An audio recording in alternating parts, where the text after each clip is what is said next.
Oh, there we are. We are live. All right, folks. When it comes to making big things happen, like our big giant goals, there's one hurdle that we all have to get over, and it happens in our thinking. So we're going to go over 2 shifts to build and maintain momentum on all of your big goals. Shift number 1 is pass-fail thinking. We're going to come back and get a little further into the details. And shift number 2 is bookends. I know those probably don't make a whole lot of sense right now, but if you've been caught up in like the start-stop cycle of start a new thing and then you stop, start a new thing and then you stop, when it comes to losing weight, when it comes to launching your side gig, your business idea, your project at the house, or just being a better you, you're going to want to stick around for the rest of this conversation. I am Jesse, your selfish servant, and my mission is to leave the construction industry better than I found it. I cannot do it alone, and this is why I am putting in work to help you do the damn thing. And so if you are out there in the Omniverse, let me know, drop a comment, an emoji, a like, whatever. Let me know where you're calling in from, because I know there's some people that are out there international, and it's always nice to know that other people are listening. And if you're watching the replay, awesome. You can rewind and rewatch and have some fun with that stuff. So please, if you're a repeat offender, drop your question, drop your insight. If you disagree with what I'm saying, drop it in the comments, man. You ain't gonna hurt my feeling. I ain't saying my way is the right way. I'm just saying this way works for me. So we're gonna go, we already got a comment. Oh, my sister, Miss Jackie. What's going on, Jackie? Thanks for jumping in. I appreciate you. And I know you're out there making things happen like in major, major ways for a lot of amazing people. And that's kind of the point, right? Of these live streams and the majority of the content that I put out is so that you can better manage yourself, so that you can invest in cultivating your gifts and talents so you can better serve the people around you. Like, that's the goal. Anyways, point number 1, again, these things are all about what I use to get my thinking right so that I can actually execute, learn, grow, and deliver on the big ideas and the big goals that I have for myself. And I also got to warn you, when you start doing them, your goals are going to get bigger and scarier. Why? Because you build momentum, because you start building evidence that you can actually do the damn thing. And it gives you motivation. Not only that, but it starts revealing to you more gifts and talents that you have that you can contribute in service to others, which is just this beautiful momentum machine. So anyways, don't be scared. Stick around. We're going to get into it. Ms. Jackie, she says she's coming in from Michigan. She loves me dropping the knowledge. Thank you, sister. And so here's the number 1 thing, like this one over and over, that used to get in my way. And I've worked with hundreds of professionals out there that have massive influence. And the one thing that I see over and over and over and over and over again is pass-fail thinking, right? Like, it's either a win or a loss, period. And the problem with that is when you're starting a big goal, when you're trying to make big things happen, the first step, the first rep, the first iteration is rarely going to be a grand slam. It's just not. Why? Because it's new. And so I'm going to make it super relatable.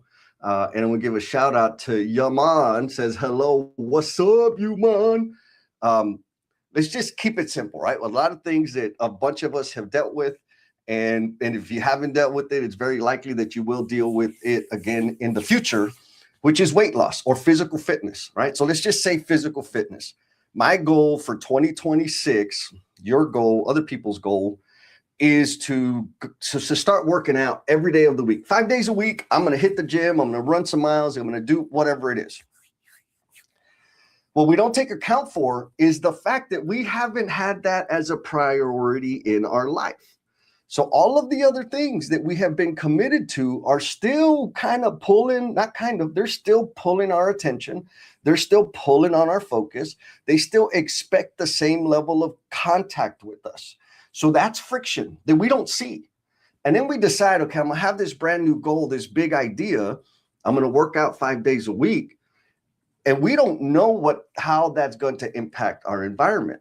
So day one comes, Monday comes, and for whatever reason, the sky falls down, you have an emergency at work, the kids get sick, you're sick, and you don't work out.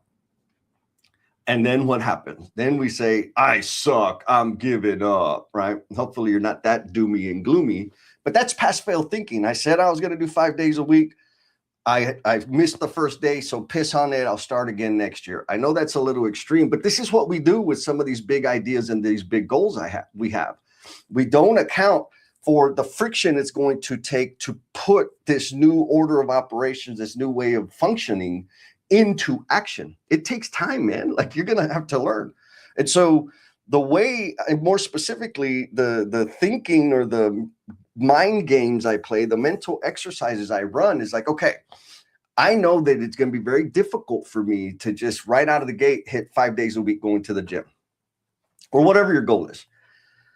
So I want to figure out how to celebrate small wins. And so the biggest win that we're like, we're not good at recognizing is going from 0 to 1.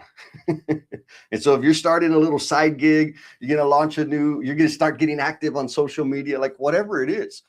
The idea is huge, exciting, and all the things. The execution is a little harder. And so what we need to do, or what I do, this helps me a lot, is what I recommend, is, okay, I set the target, I have an idea, and when I take the first step, I went from 0 to 1, which is massive and reason to celebrate. Yes, my goal is to eventually get to 5 days a week. But when I get my first workout in, I'm going to celebrate. That's a big win. Why? Because it creates this feedback loop. It creates a little dopamine and starts building the momentum to do it again. And say week 1, I only did it once. Okay, I didn't hit the 5. But I'm not going to judge it from a pass-fail perspective. I'm going to celebrate that I went from 0 to 1. And so when I go to week 2 and I get a workout in again, guess what? Now I have a back-to-back situation, right? Because last year I wasn't doing the thing, and now I've done it twice. That's a big, big deal. We don't give ourselves the credit. This is what I'm trying to tell you. Find an excuse to give yourself more credit. My excuse is finding the small wins. 0 to 1, huge thing to celebrate. When you do it 2 times back to back, baby, that's a big, big deal. And if and when you do it 3 times in a row, let's say I only go to the gym week 1, 1 time, week 2, 1 time, week 3, now I got a streak, right? For 3 weeks in a row, I made it to the gym. Yes, it was only 1 time, but that's a hell of a lot more than I did last month or last year. Now, here's where the little challenge comes, and some personal, internal accountability really comes into play, is because I don't give myself the out to just celebrate going once a week, because my goal was 5 days a week. But if I had a streak of 1 day a week for 3 weeks, okay, now it's time to amplify and elevate. And so now I'm going to go for 2 days a week. And the first time I hit 2 days, the cycle starts again, 0 to 1. All right, I went from 1 day a week to 2 days a week. That's a 0 to 1 move. Reason to celebrate. When I get 2 weeks back to back of 2 days, 3 weeks back to back, now I have a streak. And it's just running that little cycle in my head to where I finally get to a point where I find myself doing the 5 days a week of working out or posting content or reading the books or working on the degree, working on the certificate, whatever your big goals are. If you're playing the pass-fail game, and actually I ask you right now, if you're out there in the omniverse and you get stuck with the pass-fail thinking, let me know in the comments, because you don't have to stay stuck there. We got a comment coming in from Miss Monica Thompson. She says, hi, hello, Monica. Thanks for jumping in. Thanks for leaving a comment. And so if this idea of like identifying and celebrating small wins is helpful to you, please, oh, here we go. Miss Jackie is letting us know. Jackie says 0 to 1 is a huge win, especially for things we have been putting off. Thanks for highlighting this, Jesse. Miss Jackie, you are welcome. And yes, like there's a super awesome quote. I don't know where it is. I read it a long time ago. It's kind of a study around thermodynamics of it only takes 1 degree to change the physical state of water. And it's an explosive change to go from liquid to gas, to get water to go from its liquid state by boiling it to turn it into a gas, steam. It only takes 1 degree. If that 1 degree never happens, it will stay in its liquid state forever. But once it reaches that 1 degree of change, explosive things happen. And so I know it's a little nerdy, but that's what this can be like for you. Oh, look at that. Miss Monica says, I love your videos. Sister, I love that you love them. Thank you, girl, for dropping that in the comments. So the main point here, just like, we got Miss Erin, who's super awesome. She says, start acting and don't stop celebrating. Yes, take the damn action, do the thing, and find excuses to celebrate. And so if you missed my little cheat sheet to go from pass-fail thinking and start building momentum, it really is just celebrate small wins, which is still kind of loose, right? So what are the small wins when you're starting a new thing? Small win number 1, going from 0 to 1, period. If it's the first time you did it, that's a reason for celebration. When you've done it 2 times in a row, guess what? That's a back-to-back celebration. And when you've done it 3 times in a row, now you got a streak. That's a streak celebration. So there's 3 excuses right there to celebrate. Why is that valuable? Because it's the feedback loops that we design or we work in that reinforce our decision-making and our behavior change. And if your feedback loop is 100%, 1,000,000,000% completion rate all the time, every time, that's really difficult because life happens. Life happens whether we like it or not. And there's a lot of things that are going to get in the way of us making the big dramatic change or becoming the amazing human being that we know we can be, or learn the things or whatever it is. There is a lot of friction that we have to overcome. And so building the habit of celebrating the small wins is how to overcome the pass-fail thinking. And if, like, for real, if you ever want to, like, we do live stream. Jen and I do the No BS with Jen and Jess live stream every other Saturday when we talk about the messy part of being a human in business, in construction more specifically. Come to the live streams. There's a lot of ways that we can interact, and I'm always happy to nerd out about it. Mr. Christopher Johnson is a frequent flyer. He says, great quote, Jesse, 1 degree fire. Thank you, my brother. And I owe you an invite.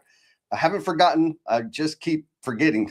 I haven't forgotten entirely. I just need to make that damn thing happen and start my little streaks. Okay, we talked about the shift number 1 to get over the number 1 hurdle when it comes to launching, embarking on big, giant transformation, big goals, make big things happen, which is our thinking. One of those things is pass-fail thinking. If you're in a pass-fail thinking cycle, give yourself permission to celebrate. How do you celebrate? 0 to 1 is cause for celebration. Back to back, cause for celebration. 3 times in a row, you got a streak, cause for celebration. And then like raise the bottom, right? Raise the bar. So if I did it once a week for 3 weeks, that's a streak. Now I'm going to raise the bar and I'm going to go for twice a week. And I'm going to celebrate for 0 to 1, back to back, and the streak. And then I'm going to raise the bar and I'm going to go for 3 times a week. What you'll find is you don't have to go through every progression. Is all of a sudden you're going to go from 1 to 2 to 4 to 5. Like you'll make bigger leaps because the thinking, like the games, the mental exercise that we're doing, or the thinking exercise that we're doing, starts kind of changing, connecting these super cool neurons. And we already understand, like, okay, I got something to celebrate. I'm getting closer. And then when you're on the track, then it's like, all right, let's just keep on trucking. So number 1 is shift away from pass-fail thinking. If you're in a pass-fail thinking, be kind to yourself, give yourself grace, and find a reason to celebrate. So that's item number 1. We're going to get into item number 2, or shift number 2, which is bookends. I couldn't come up with a different word or frame, and this is just how I think about it. Whenever I start a new thing, and Miss Megan Shapiro, if you're out there, she and I had a do the damn thing conversation yesterday, and a lot of what we were discussing was in my heart about this idea that I wanted to talk about today. And so, like, the question is this, like, okay, when I'm going to start a new thing, a perfect example, I want to do a triathlon. My goal, I want to do an Ironman, a full Ironman triathlon. And I said I want to do it by the end of this year. Right now, it is very unlikely that I am going to do one by the end of this year for a lot of reasons, namely because I started training too late. But I've learned that most of the ones that are at the end of the year are already booked. They're outside of the country. There's a lot of things.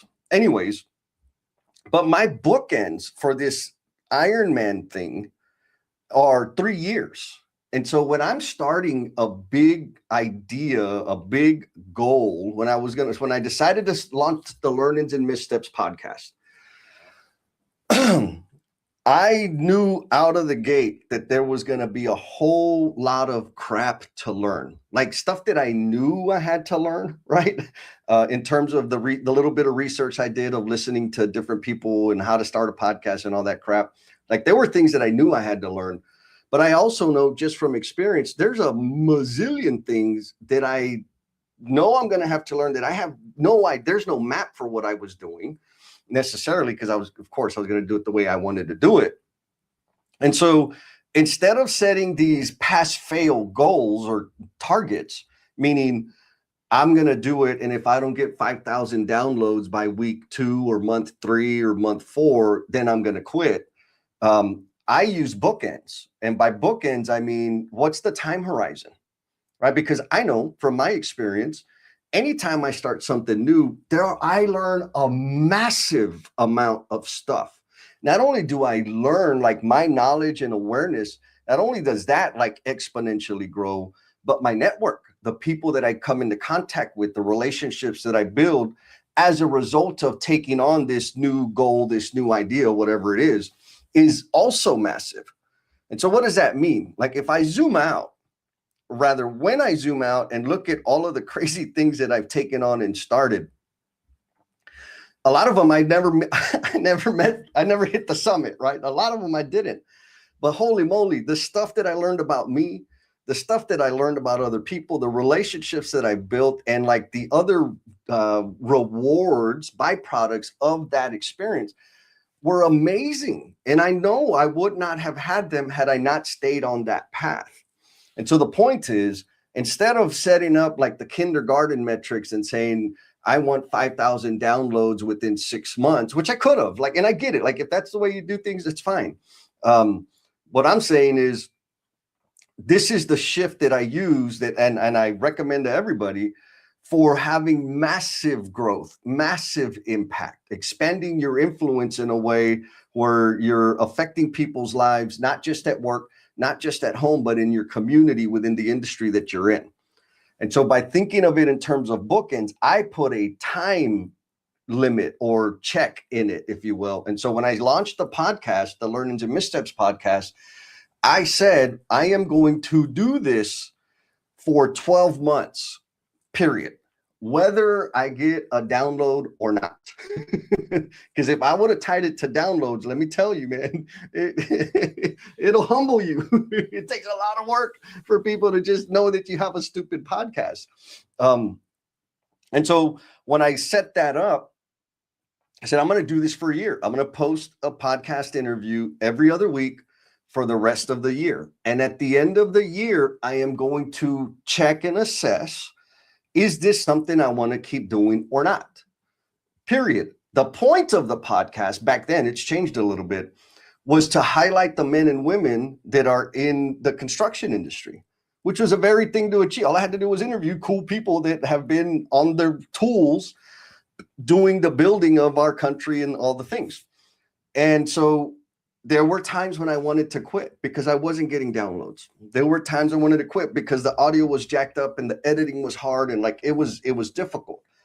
But again, the impact, every now and then I'd get a message, a review, a call about, hey man, I listened to so-and-so's episode and thanks for highlighting her or him because they're amazing. And we need more people in, like, young folks out there to know that we have this caliber of human being in our industry. Boom, my fire was lit and I kept going.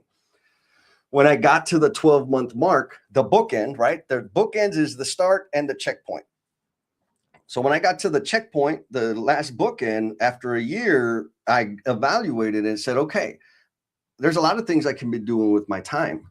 Is this being impactful? Is this adding value? Am I learning and developing new skills? Am I getting better? Yes, yes, yes, yes. Okay, then I'm just going to keep going. And that's what's happened. Now, specifically, I did not know this was going to happen. And had I been hyper focused on getting 5,000 downloads an episode by 6 months, I would have adopted a lot of the conventional thinking, the conventional practices and advice that are out there that would have totally shifted the way I deliver a message. More accurately, I never would have discovered my voice. I didn't know that. I wasn't starting a podcast to discover my voice, but I discovered my voice as a result of having the podcast. I didn't do it to establish credibility out there in the world, in the omniverse, but I discovered it as a result of doing the thing for a year because I was thinking in terms of bookends, not pass fail, not simple metrics. And so what do I mean by that? Like for real, if you've ever, like, I recommend this to everybody and anybody. Record yourself sharing an idea. Just talk to yourself, talk to the camera, or record yourself when you're having a conversation, doing a power presentation or whatever, and then rewatch it. Like, you don't have to have a podcast to have some massive growth from this thing. Now, what I was doing was every other week I was doing interviews, and then I was editing the damn thing. And when I was editing it, I could see, why do I make that face? Why do I do that thing with my hands? Why do I stutter here? Why do I use that word? Why do I say it like that? That's not what I'm trying to say. I could say it a little clearer. And so week after week or month after month after month, I was getting this feedback that helped me get clearer about what I wanted to say and how I wanted to say it and how I wanted to, pause and then elevate the energy and get really excited. And like, I started learning these things as a result of starting the podcast. That was not my goal. My main point here is, because I was evaluating my big goal, the big project that I was launching, or the measurement was bookends time frame, I discovered these other peripheral, massively impactful benefits of doing the damn thing, right? The same thing with my book. I'm gonna tell you right now, writing a book, it's not that hard. It's a lot easier now with all the tools that are available, but I learned a lot. And then getting the book out there. And now another cheat code, this is a little bonus cheat code. It's not to say that I don't set goals. I just think a little bit differently, right? Instead of pass fail, I'm looking to design in some feedback loops with the small wins, right? Back to back, 0 to 1, and streaks. Those are reasons to celebrate. Bookends, it's a time frame because I already know anything that I take on, I'm going to have to learn more stuff. I'm going to discover more stuff about myself, and I'm going to meet people and expand my network, which is massively valuable, period. But when it comes to goals, the book, Becoming the Promise You're Intended to Be, I'm going to tell you right now, it is very rare to become rich from writing a book. And there may be a formula. I ain't figured it out. But my goal with the book was to impact one person. If my book impacted one person's life, it is a success in Jesse land. And guess what? To date, I think it's been out 2 or 3 years, I've had at least a dozen people reach out to me directly to tell me how one of the little stories in the book impacted their life for themselves, or how one little story in the book they shared with somebody that was having the same struggles that I was talking about in that story, and it helped that person. I had one guy say, Jess, I read your book. I've been wrestling with addiction and substance abuse, and I am going to start right now. And I mean, I get chills now just thinking about it. So my goal was to impact one person. I've done more than that, right? And I just tell myself that there's hundreds for every one that call me. There's hundreds that have been impacted it in some way. And so my main point there is when I'm setting goals, maybe this is a little extra bonus point here, is when I'm setting goals, I'm thinking of goals in terms of impact, not like money goals. Like I need to, I got to make a living and all that crap. But when I'm thinking about what is the outcome that I want to have, what is the intended outcome of the initiative, I'm thinking in terms of impact. I'm trying to find what is the impact that I want to cause on another human being or human beings.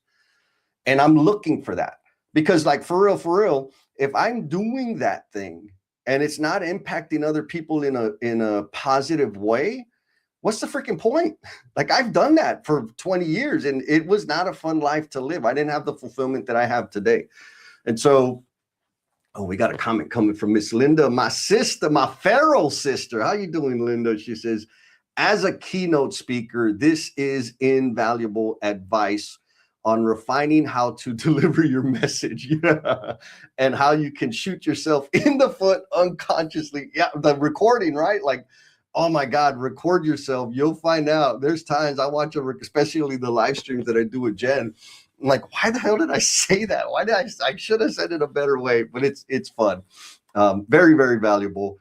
Miss Jackie says, that's amazing hearing the impact, but why the heck haven't I read your book yet? Well, Jackie, there again, that's a failure on my part. I'm going to send you a link. I'll drop a link in the comments, but I'll send you a link so you could download because you can buy the book.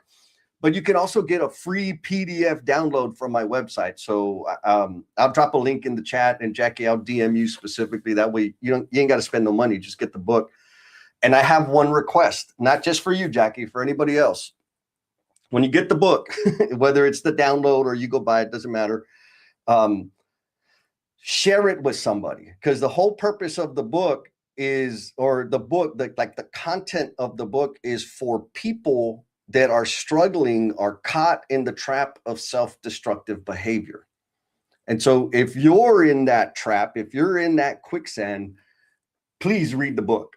If you know somebody that is in that quicksand, give them a copy of the book. Please, the PDF, I don't care if they buy it, because it's my experience. It's of the dirty details of what I went through and how I got out of the trap of self-destructive behavior. Oh, you're awesome too, Jackie. Thank you. Mr. Christopher says, I hope you're recording today, adding fuel to fire today, Jesse. Yeah, like, you know what, folks, here's another one. If you want to make it super, super easy, just live stream. Because yes, this is being recorded. You can watch the replay, but for me, every now and then I say something really smart. And so when I got video of my recordings, I'll pull that clip and I'll post that later. But it also helps me go back and see how, like, I had a vision in my head in terms of how I wanted to package and deliver these ideas today. And I get to go back and say, like, how far out in left field did I run, or did I stay on track, et cetera, which helps me get better for the next one. And so, folks, I super, super appreciate y'all being here. I think I've said it. And if you don't know, no, I didn't say it. So I got to say it. I like to help people find the time, the focus, and the energy to invest in themselves so that they can cultivate their skills and talents so that they can better serve the people around them. One of the ways I do that is with the self-first time management system. And so if you want the tools, like the frameworks for that system, drop double D in the comments. I'll make sure you get a template of all the tools that I use for that. Again, it's all about you. It's all about figuring out, it's the systems and frameworks to build the habit of putting yourself first. And I'm here to give you permission to do that. So I appreciate y'all very much for showing up. Jackie, Linda, Chris, Aaron, everybody else, Monica Thompson out there that dropped comments. Be kind to yourself, be cool, and we'll talk at you next time.